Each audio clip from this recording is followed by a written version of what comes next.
राज्यों की 58 लोकसभा सीटों पर सुबह 7 बजे से मतदान जारी है। दिल्ली की अगर हम बात करें तो 7 लोकसभा सीटों पर वोटिंग हो रही है। वहीं हरियाणा की भी बात करें तो 10 सीटों के लिए मतदान हो रहा है।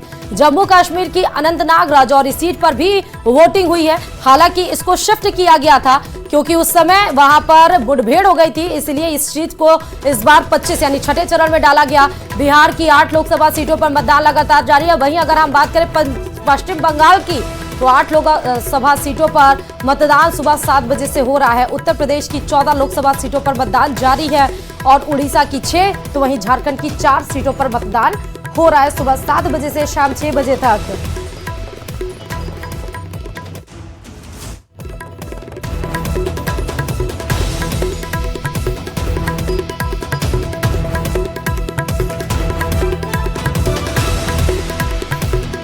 तो सभी प्रत्याशियों की जो किस्मत है वो ईवीएम में शाम 6 बजे कैद हो जाएगी।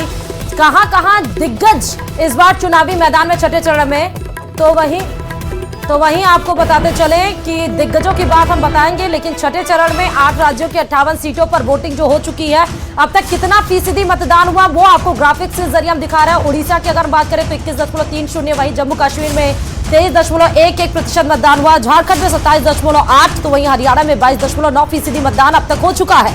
बिहार में 23.67%, तो दिल्ली की अगर बात करें जहां 7 लोकसभा सीट है तो 21, उड़ीसा में 21.3, जम्मू कश्मीर में 23.11 अब तक फीसदी मतदान हो चुके हैं। यानी कि 8 राज्यों के 58 सीटों पे अब तक 25.76% मतदान हो चुका है। टोटल आंकड़ा जो इवैल्यूएट करके आया है वो सामने है। अगर हम उत्तर प्रदेश पश्चिम बंगाल में बात करें तो 36.88%, वहीं उत्तर प्रदेश की अगर हम बात करें तो 27.06% मतदान हो चुका है अभी तक। हालांकि आंकड़ा फिलहाल तो कम है, लेकिन धीरे धीरे जैसे दिन चढ़ेगा वैसे वैसे आंकड़े और बढ़ेंगे, क्योंकि छठे चरण का मतदान अभी हो रहा है जहां पर 8 राज्य और 58 सीटें हैं। ये आपको तस्वीरों के जरिए दिखा रहा है कि कौन कौन बड़े वीवीआईपीज वोट डाल चुके हैं। राष्ट्रपति द्रौपदी मुर्मू ने वोट अपना कास्ट किया, तो वहीं रामनाथ कोविंद ने भी अपना वोट कास्ट किया।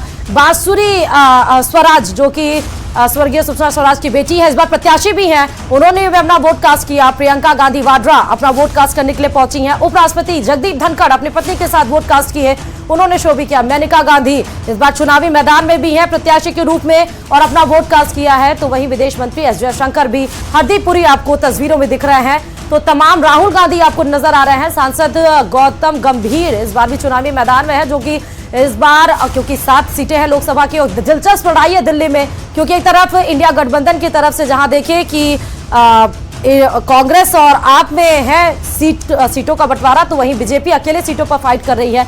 ये वो बड़े केंद्रीय मंत्री हैं जिन्होंने अपना वोट कास्ट करके और फिर साइन ऑफ भी किया, दिखाया भी, क्योंकि ये तमाम चीजें दर्शाते भी हैं उन तमाम लोगों के लिए जो अभी तक अपने घरों में कैद है, जो नहीं निकल पाए हैं किसी भी वजह से। तो इनसे अपील भी है कि वो बाहर निकले, क्योंकि जरूरी है, एक दिन आपको मिलता है 5 साल में कि आप अपने वोट कास्ट कर सकें। छठे चरण का मतदान लगातार जारी है। सुबह 6 बजे से लेकर सुबह 7 बजे से लेकर शाम 6 बजे तक 8 राज्यों की 58 सीटों पर मतदान हो रहा है और सिर्फ 7वें चरण, एक चरण और बाकी है जो कि 1 जून को होगा, और 4 जून को जितने भी 7 चरण तक चुनाव हुए हैं उन सब की मतगणना होगी। फिलहाल ये तस्वीरें आप देख सकते हैं, तमाम वो बड़े चेहरे जिन्होंने आप अपने वोट कास्ट किए हैं। गोविंद राम केजरीवाल भी अपना वोट कास्ट करने पहुंचे, तो वहीं बीजेपी उम्मीदवार आपको नजर आ रहे हैं वोट कास्ट करते हुए। Sambit Patra, Manoj Tiwari, JP Agarwal, Delhi police commissioner, उप सभापति राज्यसभा अध्यक्ष जम्मू कश्मीर के रविंदर रैना, तो ये तमाम वो बड़े चेहरे हैं। बीजेपी सांसद से लेकर मुख्यमंत्री हरियाणा के नायब सिंह सैनी भी पहुंचे। अब आपको बताते हैं कि धर्मेंद्र प्रधान जो कि केंद्रीय मंत्री हैं और उसके बाद से उनका टफ फाइट है प्रबल प्रकाश दास से। उड़ीसा में जबरदस्त फाइट आपको नजर आ रही है। एक तरफ जहां बीजेपी का आंकड़ा है 400, वहीं एनडीए का और वहीं बीजेपी का 370 है। वोटिंग परसेंट जहां 50% बढ़ाना है, तो वहीं इंडिया गठबंधन अपने मुद्दों पर अग्रसर है। अब देखना यह है जनता किन मुद्दों पर इस बार वोट कास्ट कर रही है। हालांकि अभी तक मतदान कितना हुआ है वो 25 ओवरऑल जो परसेंटेज निकल कर आया है वो इतना ही है।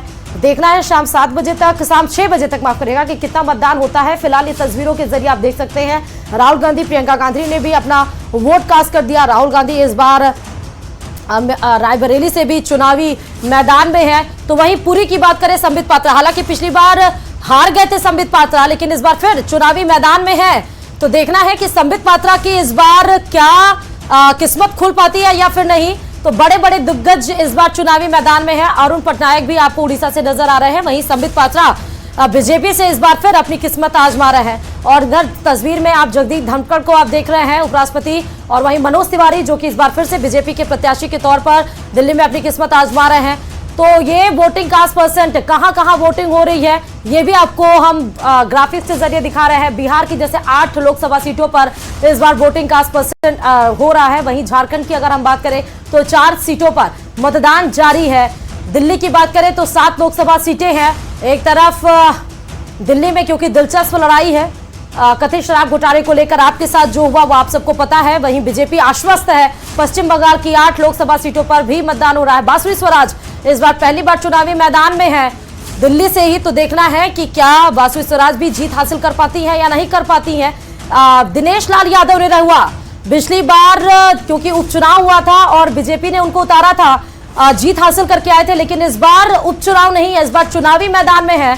और इस बार देखना है कि क्या उनको जीत हासिल होती है या फिर नहीं। गुरुक्षेत्र से नवीन जिंदल जहां बीजेपी की तरफ से है, तो वहीं डॉक्टर सुशील गुप्ता भी आप पार्टी की तरफ से चुनावी मैदान में है। तो अब ये गौतम गंभीर सांसद जो कि इस बार फिर से चुनावी मैदान में है, राहुल गांधी और प्रियंका गांधी ने भी अपना वोट कास्ट किया और उसके बाद राहुल गांधी सेल्फी भी लेते नजर आए। तो तमाम वो मेनका गांधी चुनावी मैदान में है इस बार। तो देखना है, सुल्तानपुर से उत्तर प्रदेश के चुनावी मैदान में है।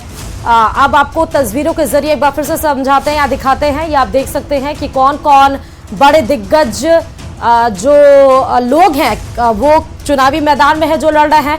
कहां वोटिंग हो रही है, क्योंकि 8 राज्यों की 58 सीटों पर वोटिंग लगातार जारी है, वो भी आपको दिखा रहे हैं। और कौन कौन मतदान अभी तक कर चुका है वीवीआईपीज इस देश में, वो भी आपको दिखाया।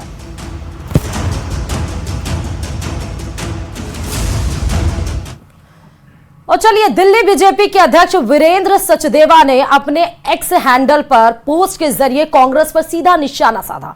वीरेंद्र सचदेवा ने लिखा है, रामद्रोही को गोद में उठाए घूम रहे राहुल गांधी की पार्टी ने तो सुप्रीम कोर्ट में वकील खड़े कर एफिडेविट दिए थे कि राम काल्पनिक है, पर ये जानते नहीं थे कि मोदी आएंगे और आज राम मंदिर कानून के अनुसार बनवाएंगे। रामद्रोहियों को संदेश साफ है, सनातन था, सनातन है और सनातन रहेगा। तो दिल्ली बीजेपी के अध्यक्ष वीरेंद्र सचदेवा का यह पोस्ट बहुत कुछ बताता है। उन्होंने साफ तौर पर कहा कि रामद्रोही को गोद में उठाए घूम रहे राहुल गांधी की पार्टी ने तो सुप्रीम कोर्ट में वकील खड़े कर दिए, एफिडेविट दे दिए कि राम काल्पनिक है, पर शायद वो नहीं जानते थे कि मोदी आएंगे, राम मंदिर बनेगा, कानून के अनुसार वो राम मंदिर बनवाएंगे। रामद्रोहियों को संदेश ये साफ है कि सनातन था, सनातन है और सनातन रहेगा।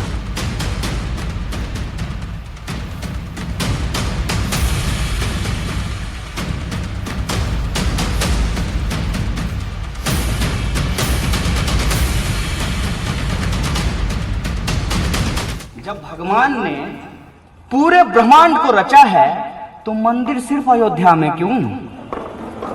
सिर्फ अयोध्या में क्यों? मंगलयान गया है, राम जी की एक मूर्ति भेज देते हैं, वहां भी एक मंदिर बन जाएगा, चांद पर भी एक मंदिर बन जाएगा।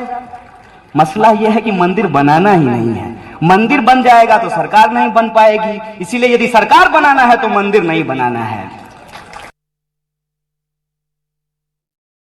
पोस्ट पर कन्हैया लाल ने क्या कुछ बोला वो आपको सुनाया। अब आपको इस वक्त की बड़ी खबर कोटा से बताते चले कि